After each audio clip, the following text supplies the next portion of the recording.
મિત્રો, તમે અમારી ચેનલની અંદર નવા હો તો ચેનલ સબસ્ક્રાઇબ કરશો, જેથી કરીને કાયદાને લગતા આવનાર વિડીયો આપ સુધી પહોંચી શકે. હવે મિત્રો, આજ તારીખ 1/7/2024 એટલે કે આજ રોજથી નવા 3 કાયદા લાગુ થાય છે. ભારતીય ન્યાય સંહિતા, ભારતીય સાક્ષ્ય અધિનિયમ સંહિતા અને ભારતીય નાગરિક સુરક્ષા સંહિતા. હવે જૂના કાયદા જે હતા આઈપીસી, સીઆરપીસી અને એવિડન્સ, તે આજ રોજથી રદ થાય છે. અને હવે કોઈ પણ જાતની ઘટના કે કોઈ બનાવ બન્યો છે તો તે નવા કાયદા પ્રમાણે થશે. એટલે કે કોઈ પણ જાતનું બનાવ કે ઘટના ઘટે છે તો તેની એફઆઈઆર ભારતીય ન્યાય સંહિતા પ્રમાણે થશે. એટલે મિત્રો, આપણી જે જૂનો કાયદો હતો આઈપીસી એટલે કે ઇન્ડિયન પિનલ કોડ, તે રદ કરવામાં આવેલો છે અને તેની અંદર ટોટલ 23 પ્રકરણ હતા અને 511 કલમ દર્શાવેલી હતી. આ નવા કાયદાની અંદર એટલે કે ભારતીય ન્યાય સંહિતાની અંદર ટોટલ 20 પ્રકરણ છે અને 358 કલમનો સમાવેશ કરવામાં આવેલો છે. તો મિત્રો, જાણીએ ભારતીય ન્યાય સંહિતા વિશે.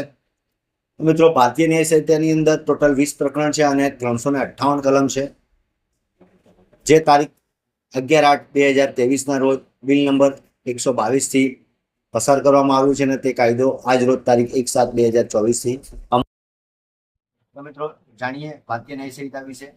પ્રકરણ નંબર 1 ની અંદર ટોટલ 3 કલમનો સમાવેશ કરવામાં આવેલો છે, જેની અંદર કલમ નંબર 1 જોઈએ તો અધિનિયમનું નામ અને તેના અમલનો વિસ્તાર દર્શાવવામાં આવેલો છે. ત્યારબાદ કલમ નંબર 2 ની અંદર વ્યાખ્યાઓ અને કલમ નંબર 3 ની અંદર સામાન્ય સ્પષ્ટીકરણ દર્શાવવામાં આવેલું છે. ત્યારબાદ મિત્રો, પ્રકરણ નંબર 2 ની વાત કરીએ તો શિક્ષા બાબતનું પ્રકરણ છે, જેની અંદર કલમ નંબર 4 ની અંદર શિક્ષાને લગત દર્શાવવામાં આવેલું છે. કલમ નંબર 5 ની અંદર સજા હળવી કરવા બાબત. ત્યારબાદ કલમ નંબર 6 ની અંદર શિક્ષાની મુદતના ભાગો દર્શાવવામાં આવેલા છે. કલમ નંબર 7 ની અંદર કેદના અમુક કેસોમાં બધી અથવા અંશતઃ સજા સખત અથવા સાદી કરી શકાય છે, તે દર્શાવવામાં આવેલું છે.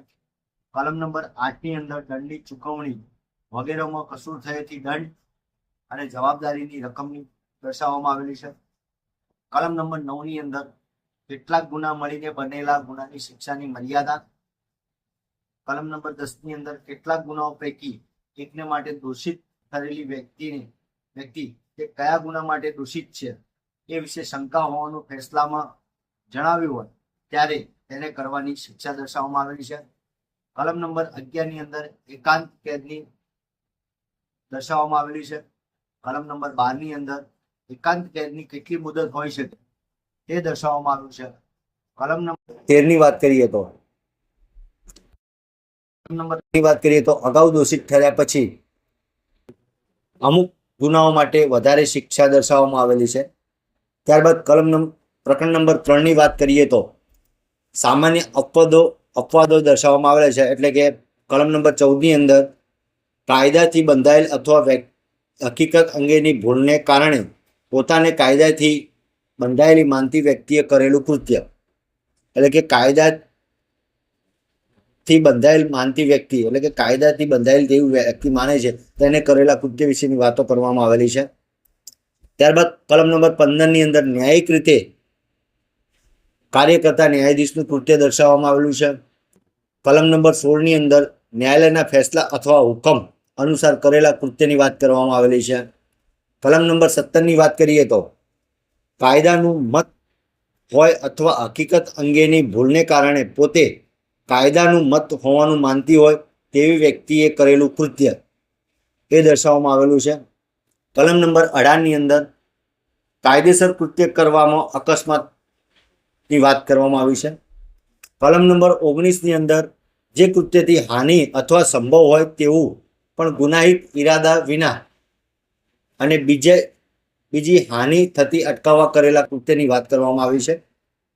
કલમ નંબર 20 ની અંદર 7 વર્ષની અંદરના બાળકનું કૃત્ય એટલે કે 7 વર્ષથી નીચેની ઉંમરનું બાળક હોય તેને કરેલા કૃત્ય વિશેની વાત કરવામાં આવી છે. કલમ નંબર 21 ની અંદર 7 થી વધુ અને 12 વર્ષથી ઓછી વયના અપરિપક્વ સમજવાળા બાળકના કૃત્યની વાત કરવામાં આવી છે. કલમ નંબર 22 ની અંદર અસ્થિર મગજની વ્યક્તિ દ્વારા કરેલા કૃત્યની વાત કરવામાં જણાવવામાં આવ્યું છે. કલમ નંબર 23 ની વાત કરીએ તો પોતાની ઈચ્છા વિરુદ્ધ કરાયેલા નશાના કારણે નિર્ણય ન કરી શકે તેવી વ્યક્તિએ કરેલું કૃત્ય, એટલે કે પોતાની ઈચ્છા ન હોય તેમ છતાં નશો કરેલો હોય અને પોતે નિર્ણય ન કરી શકે એ વ્યક્તિએ જે કોઈ કૃત્ય કર્યું હોય તેની તે વાત દર્શાવવામાં આવી છે. કલમ નંબર 24 ની અંદર નશામાં હોય તેવી વ્યક્તિએ કરેલો ગુનો જેમાં ખાસ ઈરાદો અથવા જાણકારી હોવી આવશ્યક છે. કલમ નંબર 25 ની વાત કરીએ તો સંમતિથી કરેલું કૃત્ય જેનાથી મૃત્યુ નિપજાવવાનો કે મહાવ્યથા કરવાનો ઈરાદો ન હોય અથવા તેમ થવાનો સંભવ હોવાની જાણ ન હોય તે જોગવાઈની વાત કરવામાં આવેલી છે. કલમ નંબર 26 મૃત્યુ નિપજાવવાનો ઈરાદો ન હોય તેવું કોઈ વ્યક્તિના ફાયદા માટે તેની સંમતિથી શુદ્ધ બુદ્ધિથી કરેલું કૃત્ય, એટલે કે મૃત્યુ નિપજાવવાનો ઈરાદો ન હોય પરંતુ કોઈ વ્યક્તિના ફાયદા માટે તેની સંમતિથી શુદ્ધ બુદ્ધિથી કરેલું કૃત્ય હોય તે લગતની વાત કલમ નંબર 26 ની અંદર કરવામાં આવેલી છે. કલમ નંબર 27 ની વાત કરીએ તો કોઈ બાળક અથવા અસ્થિર મગજની વ્યક્તિના ફાયદા માટે તેના વાલીએ અથવા વાલીની સંમતિથી શુદ્ધ બુદ્ધિથી કરેલું કૃત્ય, એટલે કોઈ અસ્થિર મગજનું બાળક વ્યક્તિ હોય અથવા કોઈ બાળક હોય એના વાલીએ કે વાલીની સંમતિથી શુદ્ધ બુદ્ધિથી કોઈ કૃત્ય કરેલું હોય તો કલમ નંબર 27 ની અંદર તેનો સમાવેશ કરવામાં આવેલો છે. કલમ નંબર 28 સંમતિ જે ભયના લીધે અથવા ખોટા ખ્યાલના લીધે આપી હોવાનું જાણવામાં આવે, એટલે સંમતિ આપવામાં આવેલી છે પરંતુ જે ભયના લીધે અથવા ખોટા ખ્યાલના લીધે આપવામાં આવેલો છે તો તે કલમ નંબર 28 ની અંદર તેનો સમાવેશ કરવામાં આવેલો છે. કલમ નંબર 29 હાનિ થયા વિના પણ જે કૃત્યો ગુના બને છે તે કૃત્યો બાકાત રાખવા બાબત, એટલે કે કોઈ કૃત્ય કરેલું પણ તેનાથી હાનિ ન થયેલી હોય તે કૃત્યો બાકાત રાખવા બાબત કલમ નંબર 29 ની અંદર તેનો સમાવેશ કરવામાં આવેલો છે. કલમ નંબર 30 કોઈ વ્યક્તિના ફાયદા માટે તેની સંમતિ વિના શુદ્ધ બુદ્ધિથી કરેલું કૃત્ય, એટલે કે કોઈ વ્યક્તિના ફાયદા માટે તેની સંમતિ ન લીધી હોય પણ શુદ્ધ બુદ્ધિથી કૃત્ય કરેલું હોય તે કૃત્ય કલમ નંબર 30 ની અંદર સમાવેશ કરવામાં આવે છે. કલમ નંબર 31 ની વાત કરીએ તો શુદ્ધ બુદ્ધિથી જણાવેલી બાબત, એટલે કે કોઈ સભાન અવસ્થામાં શુદ્ધ બુદ્ધિથી કોઈ બાબત જણાવેલી હોય તે કલમ નંબર 31 ની અંદર તેનો સમાવેશ કરવામાં આવે છે. કલમ નંબર 32 ધમકીથી જે કરવાની કોઈ વ્યક્તિને ફરજ પાડી હોય તેવું કૃત્ય, એટલે કોઈ વ્યક્તિને કોઈ કૃત્ય કરવા માટે કે કોઈ કામ કરાવી લેવા માટે તેને ધમકી આપવામાં આવેલી હોય, ફરજ પાડવામાં આવેલી હોય તો તે કલમ નંબર 32 ની અંદર તેનો સમાવેશ કરવામાં આવે છે. કલમ નંબર 33 જેથી નજીવી હાનિ થાય તેવું કૃત્ય, નજીવી હાનિ થાય તેવું કૃત્ય કરેલું હોય તે કલમ નંબર 33 ની અંદર તેનો સમાવેશ કરવામાં આવેલો છે. હવે પ્રકરણ 3 ની અંદર બે ભાગ પાડવામાં આવેલા છે, એટલે સામાન્ય અપવાદો અને સ્વ બચાવનો હક, એટલે કલમ 14 થી લઈને કલમ 33 સુધી સામાન્ય અપવાદો બતાવવામાં આવેલા છે અને ત્યારબાદ સ્વ બચાવનો હક કલમ નંબર 34 થી લઈને કલમ નંબર 44 ની અંદર દર્શાવવામાં આવેલો છે. તો એના વિશે જાણીએ કે કલમ નંબર 34 ની અંદર સ્વ બચાવમાં કરેલા કૃત્યો, એટલે કે કોઈ તમને બીક છે કે કોઈ ડર છે તે તમે તમારો સ્વ બચાવ કરવા માટે કોઈ કૃત્ય કરેલું હોય તો તે કલમ નંબર 34 ની અંદર તેનો સમાવેશ કરવામાં આવેલો છે. કલમ નંબર 35 ની અંદર જોઈએ તો શરીર અને મિલકતના સ્વ બચાવનો હક, એટલે કે તમારા શરીરના બચાવ માટે કે મિલકતના સ્વ બચાવ માટેનો હક કલમ નંબર 35 ની અંદર આપવામાં આવેલો છે. કલમ નંબર 36 અસ્થિર મગજની વગેરે વ્યક્તિઓના કૃત્ય સામે સ્વ બચાવનો હક, એટલે કે કોઈ અસ્થિર મગજની વ્યક્તિ હોય તેના સામેનું કોઈ કૃત્ય અને સ્વ બચાવનો હક તેની અંદર કલમ નંબર 36 ની અંદર સમાવેશ કરવામાં આવેલો છે.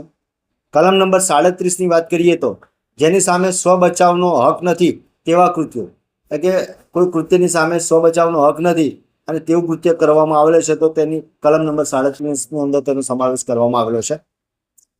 કલમ નંબર 38 શરીરના સ્વ બચાવનો હક મૃત્યુ નિપજાવવા સુધી પહોંચે ત્યારે, એટલે કે કલમ નંબર 38ની અંદર એવું દર્શાવવામાં આવ્યું છે, એવું બતાવવામાં આવ્યું છે કે તમે તમારા શરીરનો બચાવ કરવા માટે, બચાવના હક માટે તે મૃત્યુ નિપજાઓ ત્યાં સુધી પહોંચે ત્યાં સુધીનો કલમ નંબર 38ની અંદર સમાવેશ કરવામાં આવેલો છે.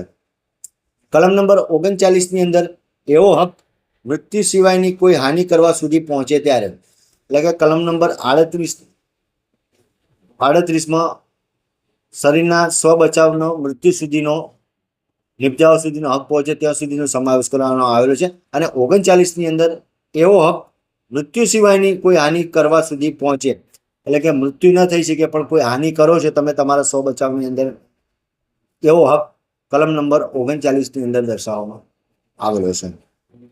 કલમ નંબર 40ની જોઈએ તો શરીરના સ્વ બચાવના હકની શરૂઆત અને તે ચાલુ રહેવા બાબત, એટલે કે શરીરના સ્વ બચાવનો તમે બચાવ કરો છો તેની હકની શરૂઆત અને તે ચાલુ રહેવા બાબત સુધીનો સમાવેશ કલમ નંબર 40ની અંદર કરવામાં આવેલો છે. કલમ નંબર 41 મિલકતના સ્વ બચાવનો હક મૃત્યુ નિપજાવા સુધી, એટલે કે મિલકતનો સ્વ બચાવ કરવા માટેનો હક તમને આપવામાં આવ્યો છે પણ તે મૃત્યુ નિપજાવા સુધી પહોંચે ત્યાં સુધીની વાત કલમ નંબર 41ની અંદર કરવામાં આવેલો છે. કલમ નંબર 42 એવો હક મૃત્યુ નિપજાવા સિવાયની બીજી હાનિ કરવા સુધી પહોંચે ત્યારે, જેનો સમાવેશ કલમ નંબર 42ની અંદર કરવામાં આવેલો છે. કલમ નંબર 43 મિલકતના સ્વ બચાવના હકની શરૂઆત અને તે ચાલુ રહેવા બાબત. કલમ નંબર 44 નિર્દોષ વ્યક્તિને હાનિ થયાનું જોખમ હોય ત્યારે જીવલેણ હુમલા સામે સ્વ બચાવનો હક, એટલે કે કોઈ નિર્દોષ વ્યક્તિને હાનિ થવાનું જોખમ રહેલું હોય ત્યારે જીવલેણ હુમલા સામે સ્વ બચાવનો હક કલમ નંબર 44ની અંદર દર્શાવવામાં આવેલો છે. મિત્રો, આ હતા પ્રકરણ નંબર 1, પ્રકરણ નંબર 2 અને પ્રકરણ નંબર 3 સુધીની વાત. આગળના પ્રકરણની વાત કરીશું પ્રકરણ નંબર 4, પ્રકરણ નંબર 5 અને પ્રકરણ નંબર 6 સુધીની વાત કરીશું બીજા ભાગની અંદર. મિત્રો, વિડીયો ગમ્યો તો લાઈક કરજો, શેર કરજો, કોમેન્ટ કરજો.